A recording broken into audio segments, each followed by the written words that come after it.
Assalamualaikum warahmatullahi wabarakatuh. Alhamdulillahirabbil alamin. Allahumma shalli ala sayyidina Muhammad. Rabbi shrah li sadri wa yassir li amri wahlul 'uqdatam min lisani yafqahu qawli. Rabbi zidni ilma warzuqni fahma.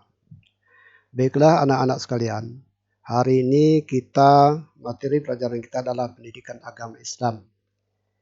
Nah, minggu kemarin kita telah membahas tentang ayat-ayat Al-Quran yang berhubungan dengan tawadu atau rendah hati.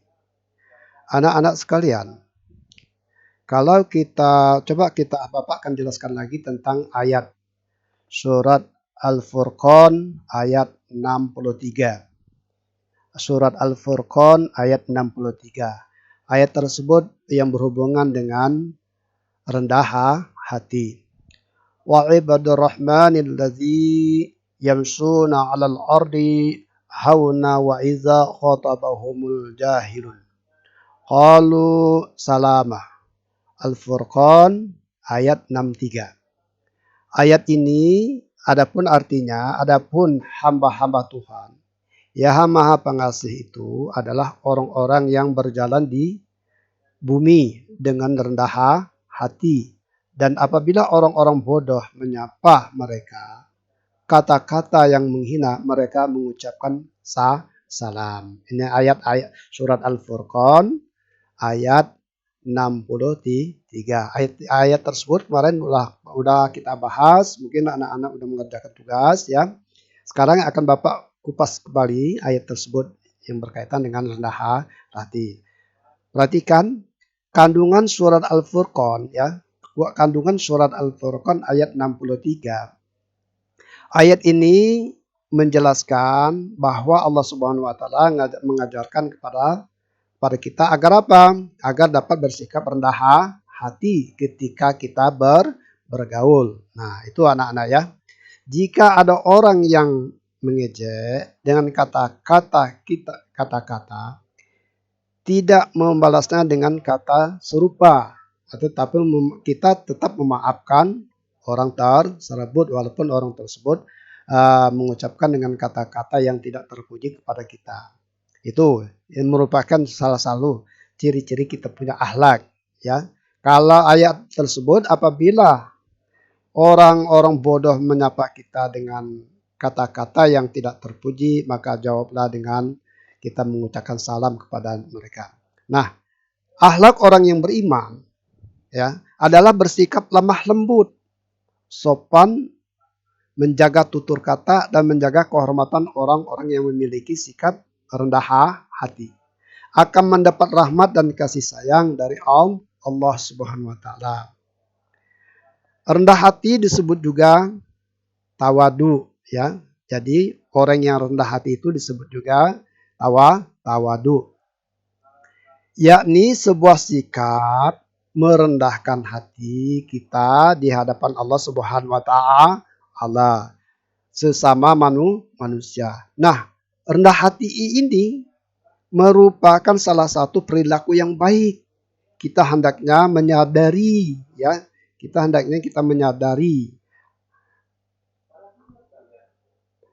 menyadari hakikat diri adalah makhluk ciptaan Allah. Kita menyadari bahwa kita ini ada makhluk yang diciptakan oleh Allah. Nah, kelebihan yang dimiliki adalah pemberian dari Allah yang wajib kita syukuri dengan cara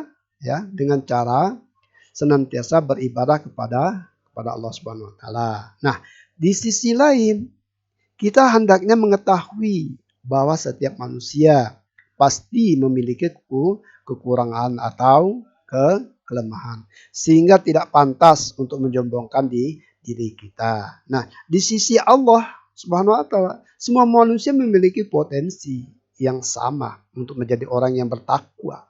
Sebagai pelajar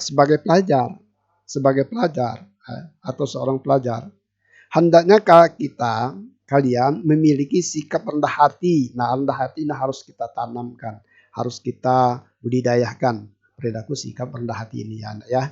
Apabila diberi kelebihan oleh Allah berupa kepandaian, paras rupawan, kekayaan dan sebagainya, hendaklah diiringi dengan sikap rendah hati atau tawadu. Agar apa? Supaya kita mendapatkan anugerah dari Allah Subhanahu wa taala dan kita tidak sia-sia. Itu anak-anak ya.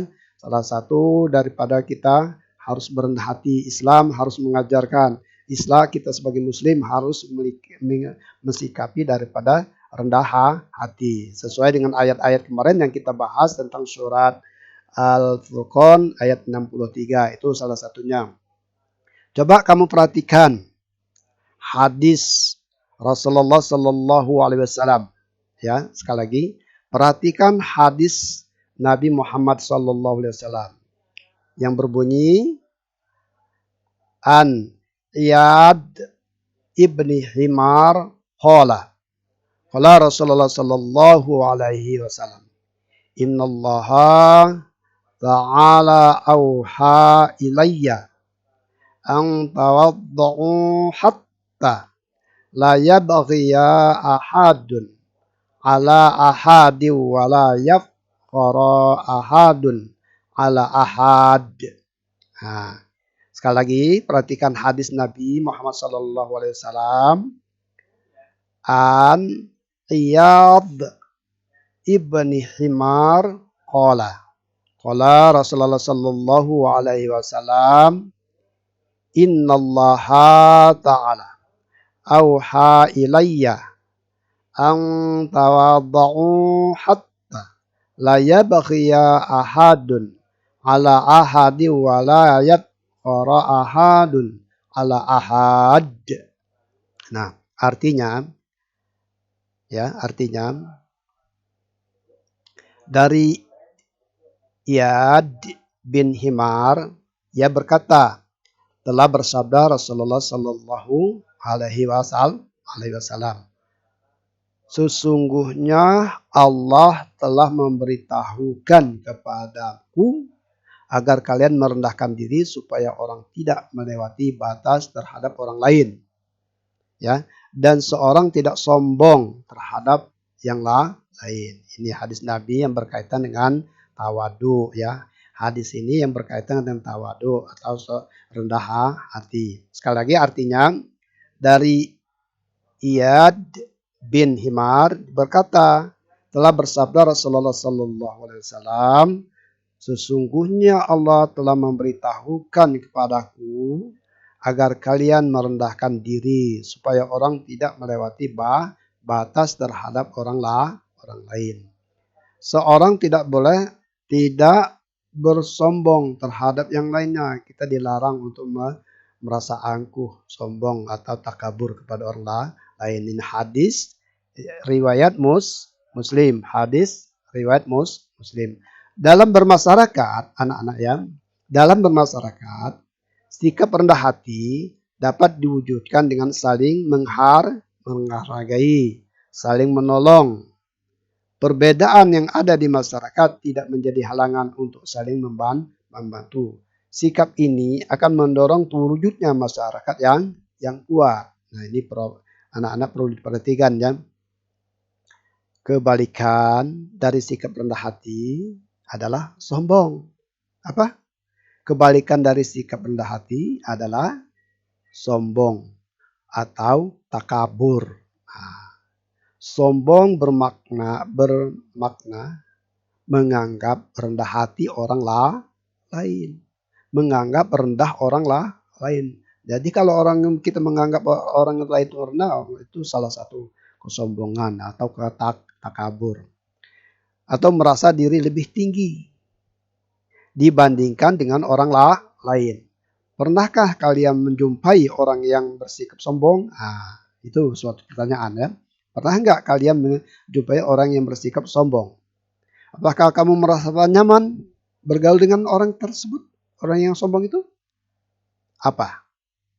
Tentunya tidak jadi pelajaran untuk diri kalian sendiri. Apabila jawaban kalian tidak jadi pelajaran untuk diri kalian sendiri agar tidak berperilaku sombong ya. Tidak berperilaku sombong pada orang lain. Nah, itu hadis ya anak-anak ya. Hadis yang berkaitan dengan sikap apa? Sikap toleransi ya. Sikap rendah hati atau tawadu. Nah, sombong merupakan salah satu perilaku tercela. Jadi anak-anak ya, orang sombong itu salah satu merupakan perilaku yang tercela atau dikatakan dengan akhlak mazmumah. Nah, akhlak mazmumah. Akhlak apa? Akhlak mazmumah. Sombong merupakan salah satu perilaku yang tercela atau disebut dengan mazmumah. Sikap sombong dapat berupa perkataan dan perbuatan, baik yang ditampakkan maupun yang ada dalam hati kita. Akhlak mazmumah itu akhlak yang tercela ya. Sekali lagi, akhlak mazmumah itu adalah akhlak yang tercela, yang tidak patut untuk kita tiru atau untuk kita amalkan, tidak boleh. Itu akhlak mazmumah, termasuk orang yang sombong. Oke. Allah Subhanahu wa taala tidak menyukai orang yang bersikap sombong. Allah Subhanahu wa taala tidak menyukai orang-orang yang bersikap sombong. Sesuai dengan firman Allah. Apa ayatnya? Nah, di sini kita jelaskan. La jarama annallaha ya'lamu ma yusirruna wa ma yu'linun. Innahu la yuhibbul mustakbirin. Sekali lagi. La ajarama annallaha ya'lamu ma yusirruna wa ma yu'linun. Innahu la yuhibbul mustakbirin. Tidak diragukan lagi ya. Artinya tidak diragukan lagi bahwa Allah mengetahui apa yang mereka rahasiakan dan apa yang mereka lahirkan. Sungguh dia tidak menyukai orang-orang yang sombong. Nah, ini anak-anak ayat-ayat Al-Quran yang berkaitan dengan sikap rendah hati. Nah,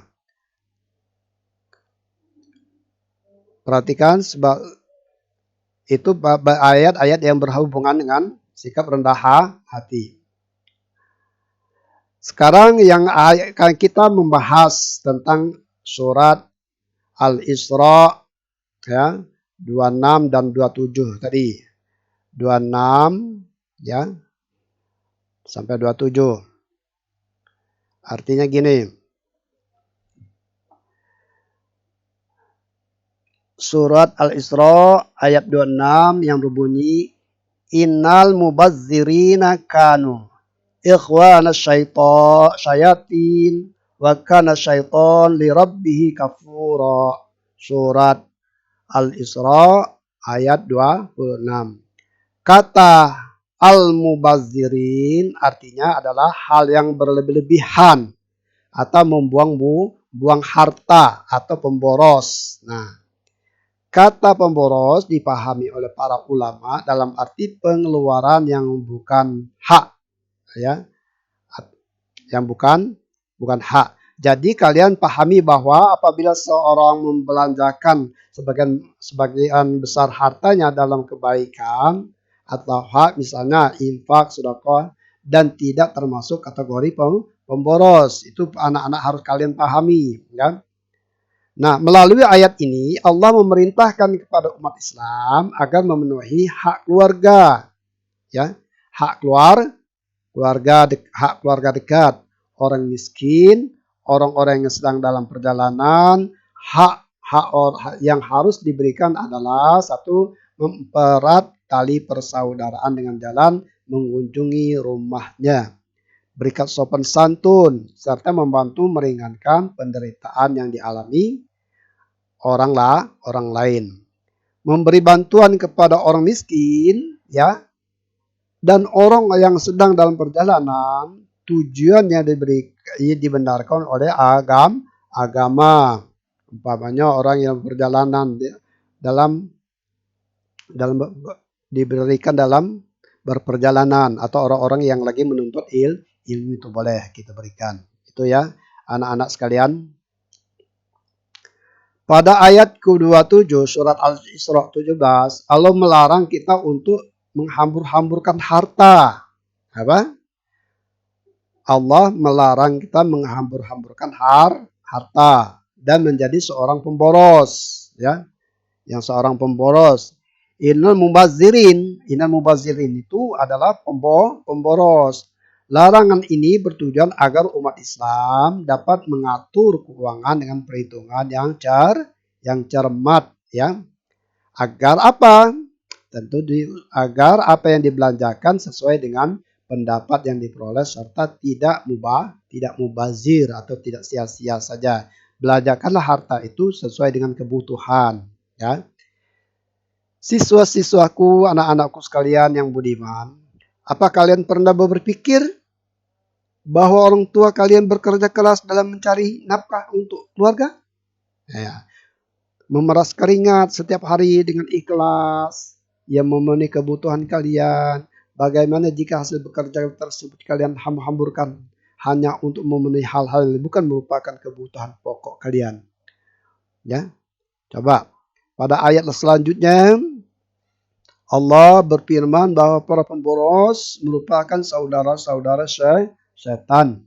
Nah, orang yang pemboros itu merupakan saudara-saudara setan. Maksud pemboros pada ayat ini adalah orang yang menghambur-hamburkan hartanya dalam perbuatan maksiat. Umpamanya, uang tersebut digunakan untuk berjudi, untuk mabuk-mabukan, belanjanya berlebih-lebihan, tidak sesuai dengan kebutuhan kita. Nah, itu orang-orang yang pemboros dan sebagainya, ya.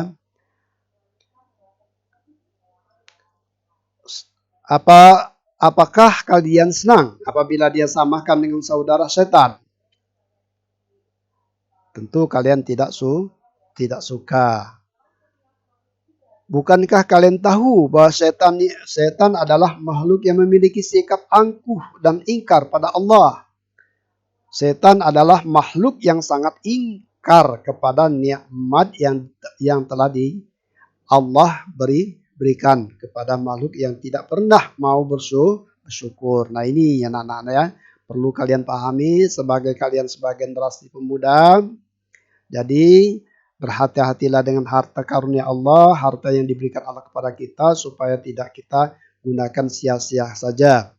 Gunakanlah untuk ibadah. Tujuan kita hidup di muka bumi ini tidak lain untuk mencari ridha Allah SWT, untuk ibadah kepada Allah. Kalau Allah berikan karuniakan rezeki yang halal, yang baik, janganlah gunakanlah sebaik-baik mungkin. Umpamanya untuk menyantuni fakir miskin, membantu menolong anak yatim piatu, ya, mendorong saudara-saudara kita yang belum beruntung. Nah, kita arahkan ke sana harta kita untuk membantu sesama. Mudah-mudahan kita senantiasa mendapatkan ridhonya Allah. Namun kita niatkan semata-mata mencari ridho Allah Subhanahu wa taala.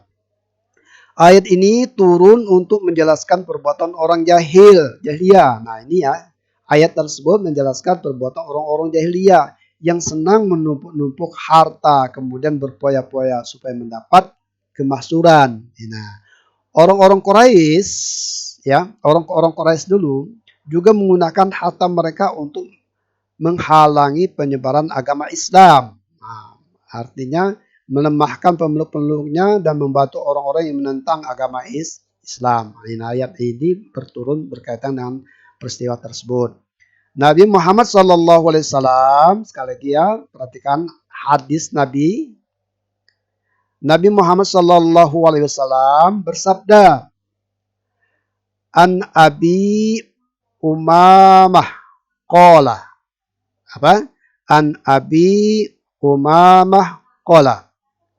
Zakara ashabu Rasulullah sallallahu alaihi wasallam yauman indahud dunya faqala Rasulullah sallallahu alaihi wasallam, ala tasma'una innal bazazata minal imani, innal bazazata minal imani, yakni taqahul, yakni taqahullah. Sekali lagi, hadis Nabi Muhammad sallallahu alaihi wasallam bersabda, an Abi Umamah qala zakara ashab Rasulullah sallallahu alaihi wasallam yauman indahud dunya faqala Rasulullah sallallahu alaihi wasallam, ala tasma'una innal bazazata minal imani, innal bazazata minal imani, yakni taqahullah.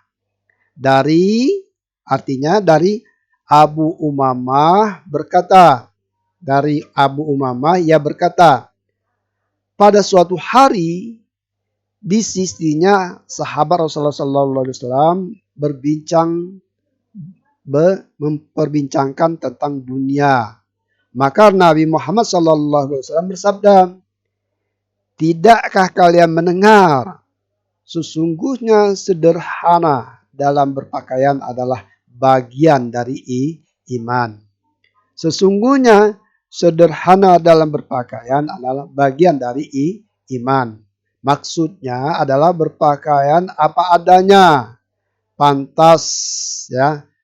Itu ya maksud Nabi Muhammad itu, berpakaian yang seadanya saja, nggak usah mengada-ngada. Jangan sampai umpamanya kita contoh, kita ibu-ibu mau ke pesta, padahal kita nggak punya emas, memaksakan diri pinjam emas dengan tetangganya atau saudaranya untuk ke pesta, nah itu nggak boleh. Nggak boleh kita mengada-ada. Pakailah seapa adanya yang sesuai dengan yang masih kita anggap pantas. Oke. Manfaat sikap rendah hati, hemat dan hidup sederhana. Nah ini anak-anak coba perhatikan ya. Perhatikan apa sih manfaatnya rendah hati, hemat dan hidup sederhana. Itu tentu ada manfaatnya bagi kehidupan kita, baik di dalam bermasyarakat. Nah, kalian telah mengetahui bahwa sikap sombong dan boros itu dilarang agama. Jadi sikap sombong, boros itu adalah dilarang oleh agama karena itu merupakan perbuatan setan. Oleh karena itu biasakanlah bersikap rendah hati, hemat dan hidup sederhana. Hal tersebut dimulai dari sekarang. Mulai sekarang anak-anak persiapkanlah untuk kita selalu hidup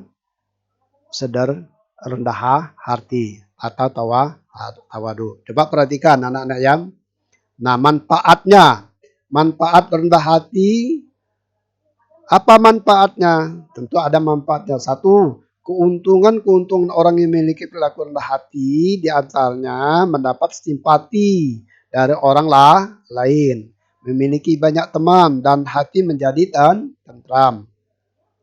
Manfaat hemat, seorang yang terbiasa hidup hemat akan memperoleh manfaat antara lain tidak cemas terhadap masalah keuangan, ya.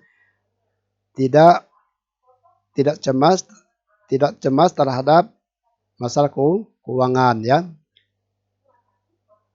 Untuk masa depan terhindar dari keinginan meminta-minta atau perbuatan curang kepada orang lain, yang lainnya, ya. Itu manfaatnya. Sekarang manfaat hidup sederhana. Apabila kalian mampu menerapkan pola hidup sederhana, maka kalian akan memiliki cadangan dana untuk memenuhi kebutuhan mendesak. Nah, ya, terhindar dari sikap iri, dengki, dan memiliki jasmani yang sehat karena pola konsumsi yang sewajarnya. Nah, itu anak-anak yang manfaat hidup sederhana. Bagaimanakah kita hidup hemat dan sederhana itu? Hidup hemat bukan berarti kalian tidak boleh membeli apapun atau berbagi orang lain. Tujuan hidup hemat adalah agar kalian mampu memilih dan memilih kebutuhan-kebutuhan yang sangat dibutuhkan sehingga berhati-hati dan membelanjakan keuangan. Ya. Menerapkan sikap hidup hemat bukan berarti tidak mau sedekah. Justru menurut ajaran Islam, ya, sedekah membawa manfaat yang besar bagi hidup kita.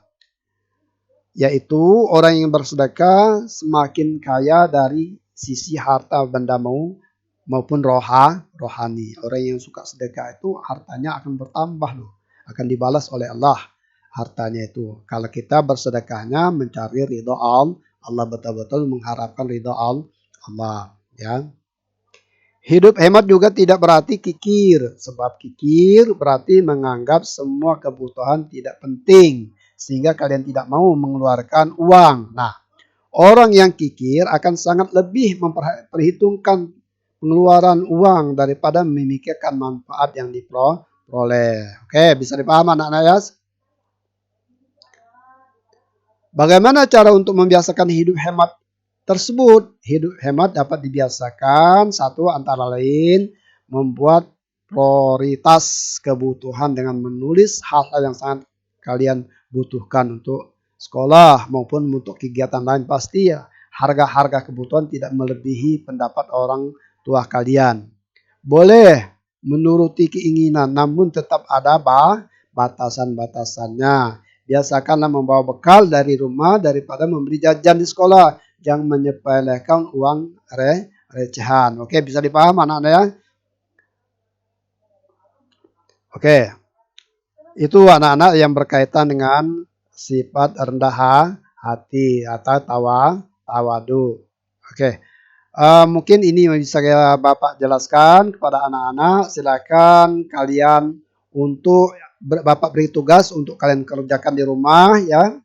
Tugas tersebut satu, kalian mencari hadis. Tulis hadis yang berkaitan dengan rendah hati. Tulis hadis yang berkaitan dengan rendah hati ya. Beserta artinya dan plus penjelasan di bawah tersebut. Sekali lagi, kalian tulis hadis yang berkaitan dengan rendah hati dan terjemahnya, dan kamu tulis juga penjelasan hadis tersebut. Itu tugas untuk kalian kerjakan. Oke, mungkin materi kita pada pagi hari ini Bapak cukupkan sampai di sini dulu. Insya Allah minggu depan kita teruskan pelajaran-pelajaran berikutnya. Sekian dulu. Assalamualaikum warahmatullahi wabarakatuh.